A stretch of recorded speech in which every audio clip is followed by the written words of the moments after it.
Glória a Deus, podeis assentar. Aleluia.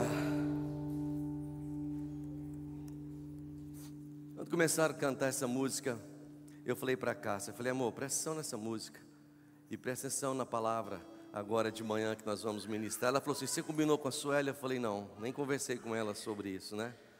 Queridos, veja, nós atrasamos um pouquinho para começar a escola, por causa desse processo de eleição, então nós vamos estender um pouquinho nos horários todos aí, tá? Vamos, para a gente poder dar conta de fazer a ministração aqui, depois a outra ministração, sem pressa. Convido os irmãos, a orientação de novo, se você não assinou a lista, não se preocupe, depois você vai sair, vai lá, assina, sem problema. Se você não votou ainda, não tem problema, depois quando você estiver saindo, no intervalo de uma coisa para outra, você pode votar o dia inteiro, e se precisar votar agora também, por algum motivo, você vota, tá? Mas abra a palavra de Deus comigo, no livro do profeta Isaías, capítulo de número 43. Isaías capítulo 43. Nós leremos o seguinte, versos de 1 a 3, e depois versos 19 e 20. Isaías 43, de 1 a 3, abre aí a palavra de Deus. Enquanto você abre a palavra, eu tomo uma água.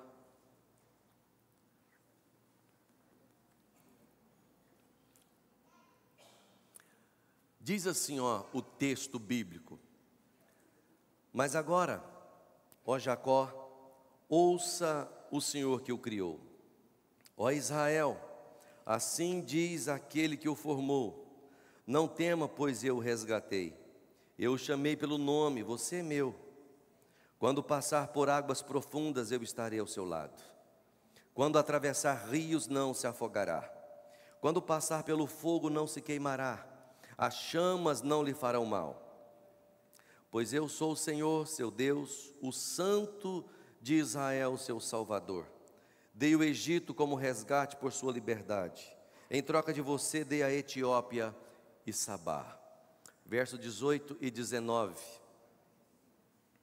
Esqueçam tudo isso, não é nada comparado ao que vou fazer, pois estou prestes a realizar algo novo. Vejam, já comecei, não percebem?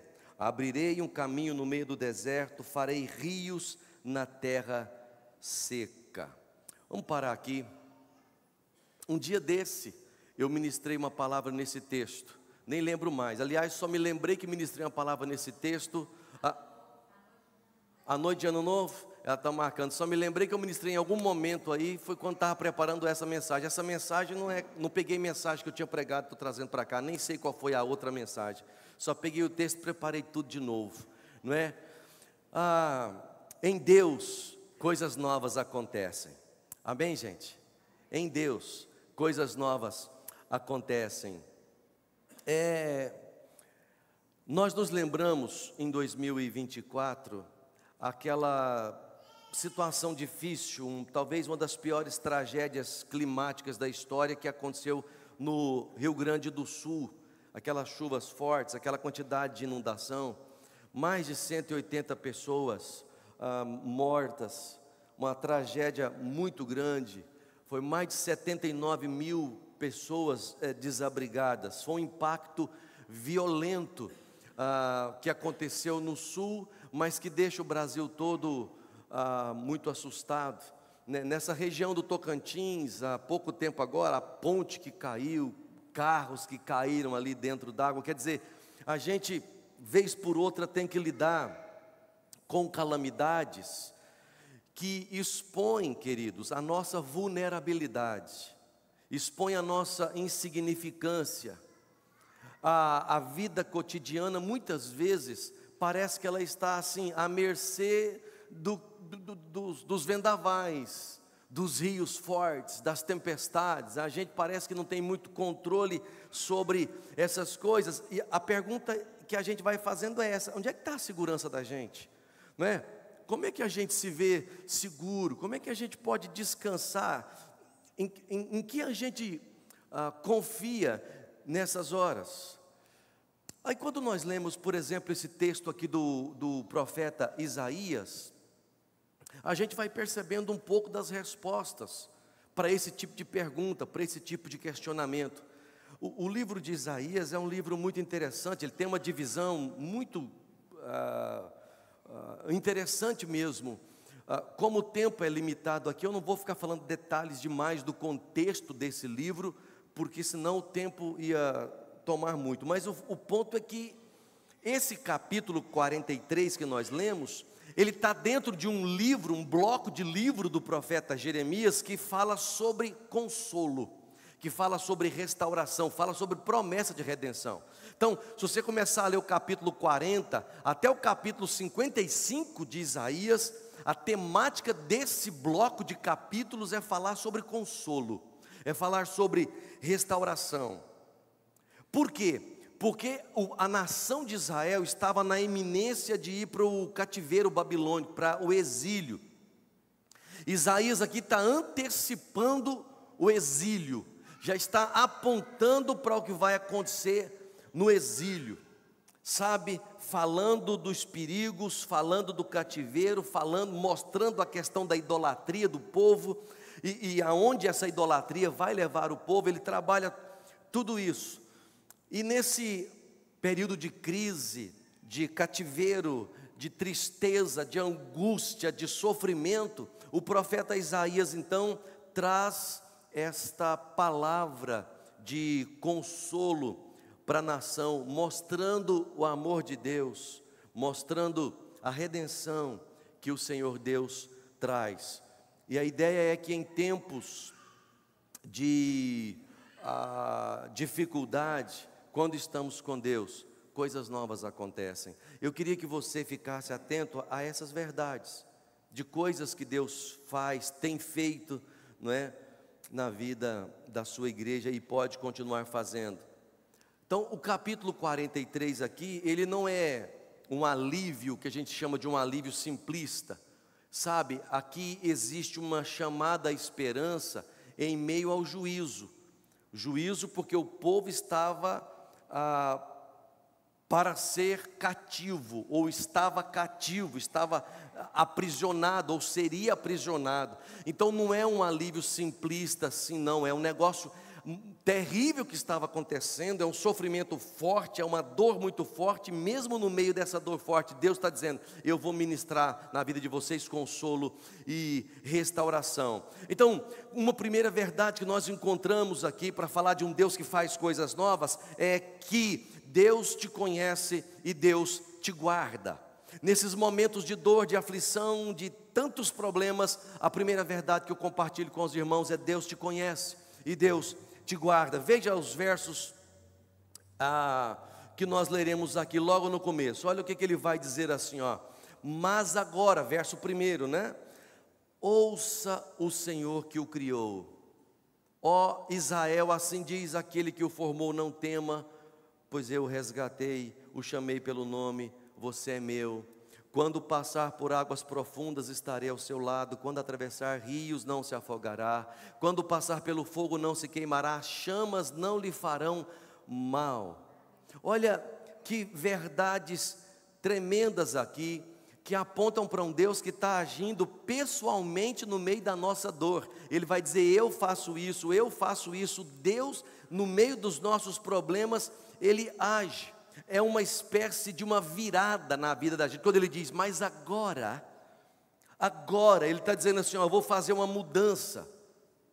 Se você lesse o capítulo 42, você ia ver o Senhor Deus falando de um juízo que estava chegando, de uma consequência de pecado que estava chegando. Quando chega no capítulo então 43, Ele vai dizer: mas agora. Ou seja, eu estou trazendo para vocês uma palavra de consolo. Se o juízo estava aqui, se a dor estava aqui, se a aflição estava aqui, se lágrimas estavam chegando agora, eu quero mostrar para vocês uma virada no jogo da vida de vocês. Por isso, ele mostra, irmãos amados, a identidade de quem está falando. É muito importante saber, porque de repente você pega aí, desculpe a expressão para você entender, um Zé Ninguém chega para você e fala assim: não, fica tranquilo, deixa que eu vou fazer um negócio para você. Você olha para ele e fala assim: cara, Ele não pode fazer nada, não tem condição de fazer nada, não dá conta de fazer nada. Por isso a identidade de quem fala é muito importante. E ele vai dizer aqui, ó, o Senhor que o criou, é o Senhor que te formou, é Ele quem está falando o que vai fazer. Isso faz toda a diferença quando nós estivermos passando pelas águas, passando pelo fogo, não é? Pela tempestade, o vento forte, que acabamos de cantar agora há pouco. Então, isso faz toda a diferença. O Senhor que o criou, que o formou, é algo exclusivo da ação divina.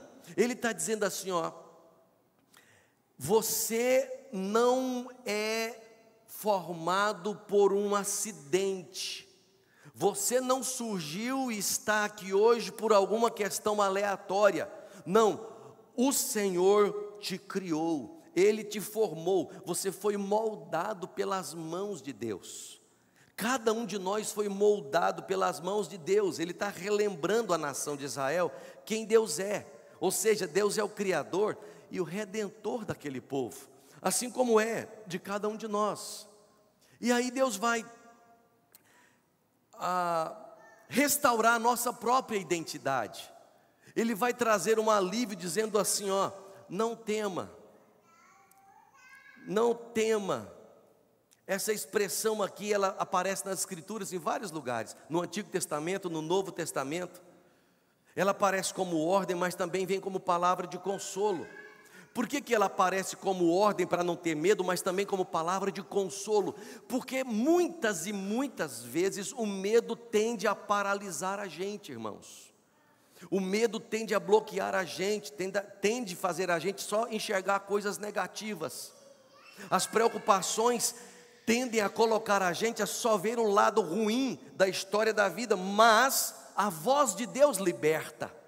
A voz de Deus traz libertação, traz consolo. Quando você tende a ouvir a voz de Deus, então a sua mente se abre, o seu coração se abre. E aí ele vai dizer, ó, você não vai temer não, sabe por quê? Porque eu te resgatei, eu te remi.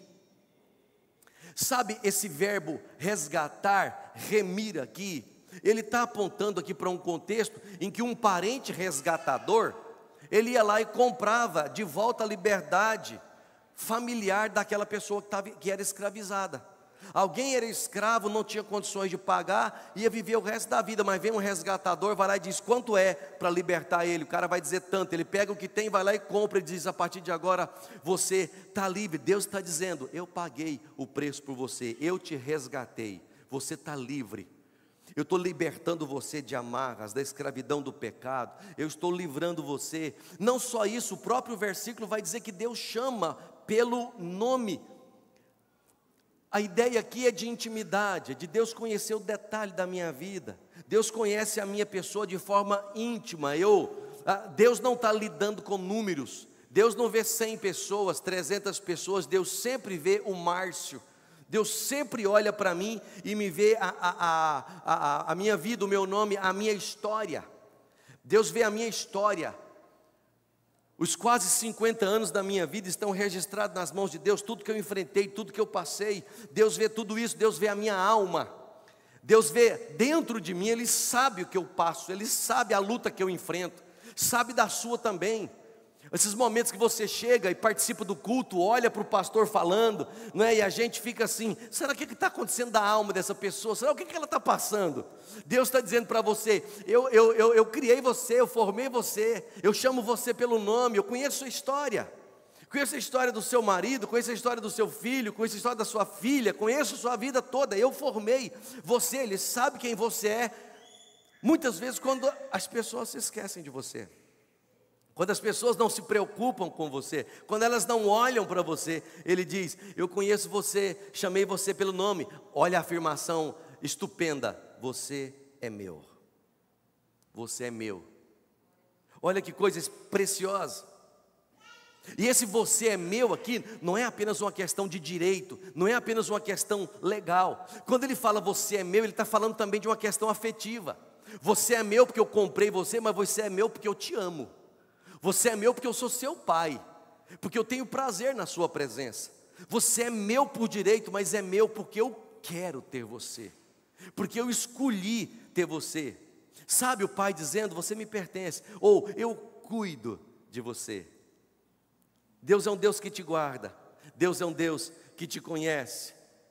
O versículo de número 2 mostra a realidade desse cântico quando nós começamos. Eu esqueci como é que o cântico que nós cantamos agora começa. Alguém sabe aí como é que começa o cântico, esse último cântico? O fogo não me queima, as águas não vão me afundar, pois estás comigo, não estou sozinho, eu estou guardado no esconderijo. É exatamente isso. Olha o versículo 2: quando passar por águas profundas, estarei ao seu lado. Quando atravessar rios, não se afogará. Quando passar pelo fogo, não se queimará. Chamas não lhe farão mal. Preste atenção no tempo verbal, quando. Quando, não é se. Isso aqui, irmãos, é importante prestarmos atenção, porque isso aqui indica certeza, nós vamos passar por águas profundas. O fogo vai chegar até nós, a tempestade virá sobre nós. O texto está dizendo que a vida com Deus não está eliminando o sofrimento. Crente não fica sem sofrimento, mas o texto ao mesmo tempo está dizendo que a vida com Deus garante a presença de Deus no meio das águas profundas, no meio do fogo. A gente vai lembrar a gente lembra do Mar Vermelho, a gente lembra do Rio Jordão, a gente lembra dos amigos de Daniel na fornalha, a gente vai lembrando de tudo isso, porque essa é a grande história da redenção. Com Deus a gente passa por sofrimentos, não tem jeito. Só que existe uma promessa nesse versículo 2, a promessa é: eu estarei ao seu lado, você não vai se afogar, você não vai se queimar, a chama não fará mal. Aqui, amados, preste atenção no pastor, está o coração do consolo. Aqui está o coração do consolo. A presença de Deus não impede tempestade, muitas vezes, mas sustenta a nossa vida no meio da tempestade. Esse é o grande diferencial. O que o texto está dizendo é que a presença de Deus é suficiente. Lembram de Paulo? A minha graça te basta. Muitas vezes Deus vai deixar a gente pelejar, mas que coisa é essa? Só que Ele vai dizer, quando a água chegar, você não vai afundar, quando o fogo vier, você não vai se queimar, Ele não vai te fazer mal. Qual é a razão? Eu estou com você, eu passo com você, eu entro na frente. Deus te conhece, Deus te guarda. Olha o que diz o versículo 3, olha o que diz o versículo 3: pois eu sou o Senhor, seu Deus, o Santo de Israel, seu Salvador. Eu dei o Egito como resgate por sua liberdade, e em troca de você dei Etiópia e Sabá. Eu sou, essa é uma expressão do nome de Deus, Deus do Antigo Testamento. Eu sou, né? Ele disse isso para Moisés, ele diz: eu não mudo, eu sou o mesmo. Eu sou o seu Salvador. A relação aqui, ela é muito pessoal, é uma relação, irmão, de aliança. Quando ele diz, eu sou o seu Salvador, eu resgato você, ele está dizendo, eu casei com você, eu não largo você, Márcio, eu não largo. Pode acontecer coisas difíceis, pode ter problema na sua vida, pode ter lutas, mas eu não largo de você, eu não dou carta de divórcio, eu fiz uma aliança com você, eu sou o seu Salvador, eu dei o Egito por você. Ele está lembrando daquele momento lá da retirada, da libertação do povo. Eu dei uma nação por você, você é meu. Deus não está distante. Óbvio que existe ansiedade, existe incerteza, existe sofrimento, mas o Senhor Deus é quem nos sustenta no meio de tudo isso, sabe? Eu quero seguir aqui, chamando a sua atenção para uma segunda verdade. A segunda verdade nesse texto é que Deus abre caminhos onde ninguém mais vê saída. Preste atenção nessa frase. Deus dá uma porta, uma direção, aonde ninguém mais vê possibilidade. Deus abre caminhos onde ninguém mais vê saída. Olha comigo o verso 18 e 19. Ele diz: esqueçam tudo isso, não é nada comparado ao que vou fazer, pois estou prestes a realizar algo novo. Vejam, já comecei. Não percebem? Abrirei um caminho no meio do deserto, farei rios na terra seca ou no ermo. Deus dá uma palavra para a nação de Israel e dá uma palavra para a Pipo hoje, dizendo: eu estou agindo e ajo além da lógica humana. Às vezes nós ficamos assim entristecidos, desanimados, porque para nós você olha e diz assim: isso não vai mudar, essa situação não vai mudar. Não é isso que entristece muitas vezes? Você olha para um quadro na sua vida, para algo que está acontecendo ou prestes a acontecer, você diz: isso não muda, gente. Aquela pessoa não muda. Aquela realidade não vai passar. Só que Deus está dizendo assim, eu não ajo de acordo com a lógica humana. Eu quero que você entenda isso. Porque nesses 3 primeiros versículos, Deus faz aqui uma promessa, não é? No sofrimento: se vier água você não vai afundar, se vier fogo você não vai se queimar, não vai nem arder em você. Mas agora, Deus está desafiando o povo a romper com aquelas limitações do passado. Deus está desafiando o povo a olhar para o futuro e olhar com perspectiva. Já falei para os irmãos, o contexto aqui é um contexto de exílio babilônico. O povo longe da terra, e longe da terra com uma nação tão violenta daquela que os levou cativo, então não havia perspectiva de futuro, não havia. Sabe aquelas lembranças de glórias antigas? Como é que vivia a nação de Israel, gente, nessa época? Lembrança de glória antiga, traumas no presente, era a realidade deles. Meu Deus, como era bom, agora não dá mais. Agora o que vai ser da gente? Era essa a realidade deles. Nesse cenário, Deus faz um convite. O convite que Deus fez para Israel, para a nação de Judá, é a mesma que Ele faz agora. E o convite é um convite corajoso. Eu espero que o Espírito fale ao seu coração. O convite é esse: esqueçam tudo isso. Esqueçam tudo isso. O verso 19: esqueça esse momento de dor, esqueça essa preocupação, esqueça o seu passado de glória, esqueça aquelas coisas. Meu Deus, como era bom. Eu me lembro que 10 anos atrás era uma bênção, 20 anos atrás era uma maravilha. Esqueça tudo isso, porque não é nada comparado ao que eu vou fazer. Eu estou prestes a realizar algo novo. Deus é Deus de coisas novas. Então, é preciso, de acordo com esse versículo 18, a igreja entender que é importante romper com nostalgia. Naquela época. Naquele tempo. Aquele tempo foi bom, mas Deus não vive de passado. Deus não vive de passado. E mesmo se forem traumas, também o trauma não pode nos aprisionar, porque Deus é Deus que faz coisas novas. Esqueça tudo isso. Não fiquem se lembrando dessas coisas. Não considere, de acordo com a revista atualizada, as coisas antigas. Óbvio que Deus não está falando para você esquecer a realidade histórica que você viveu. Óbvio. Porque Israel tinha que se lembrar das coisas boas que Deus fez no passado, né? Deus libertou Israel lá do Egito, não dava para esquecer isso. Atravessaram lá no Mar Vermelho, não dava para esquecer isso.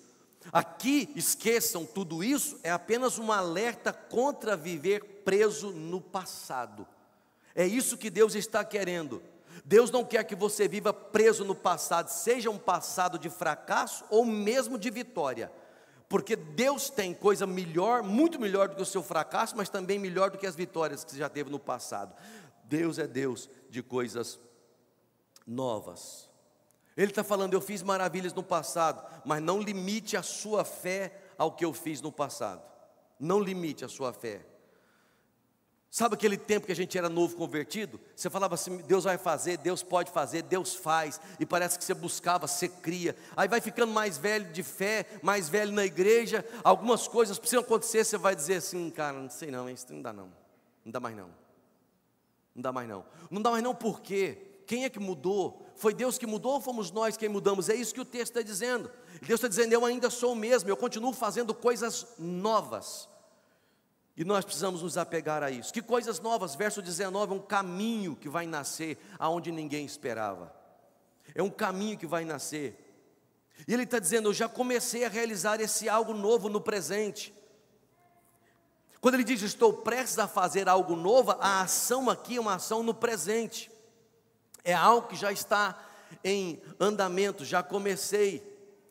Da mesma maneira que o sol vai nascendo lá no horizonte, a obra de Deus, a obra nova de Deus já vem surgindo. A gente precisa olhar para isso. Qual é a realidade sua? O que te prende? O que te traz medo? Qual é o seu sonho? Deus está dizendo para você nessa manhã, olhe para isso como o sol que está nascendo, já começou a acontecer. Olhe com fé, já nasceu. Daqui a pouco você vai ver o resultado disso. Essa bênção, essa novidade, esse novo de Deus, essa coisa boa de Deus está a caminho, já entrou no forno. Daqui a pouco você toma posse dela. É isso que você precisa viver. É assim que você precisa olhar para a vida, precisa crer nisso.